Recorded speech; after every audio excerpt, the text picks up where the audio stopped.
because they don't feel pride in their history and they feel kind of ashamed of their Spanish history, and it's kind of embarrassing. Completely false, and this just shows the ignorance at play. European ancestry is exalted in places like Mexico or other Latin American countries. That's why there is a lot of issues with colorism. That's why Mexican anthropologists have written books talking about how the society was de-Indianized.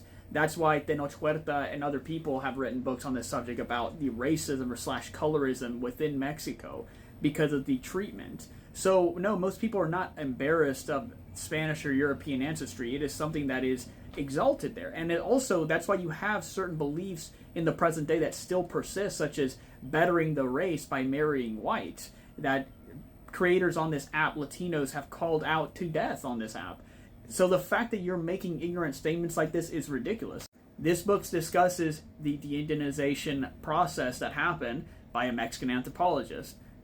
Do your homework to actually be able to comment on these types of things. This is something really recent. An actor that wrote about the colorism within Mexico and the problems and his lived experience that is not atypical for a lot of dark-skinned Mexicans. So again, if people were ashamed of their Spanish roots, wouldn't it be the inverse, actually? He wouldn't be facing any colorism discrimination, would he? Ultimately, you've no doubt seen that some Mexican Americans, people want to reconnect to their indigenous roots. There has been a resurgence in that, an interest in that ancestry that for so long has been repressed, and people have been taught to look down on it. You know, it's always been an insult to be called an indio in places like Mexico.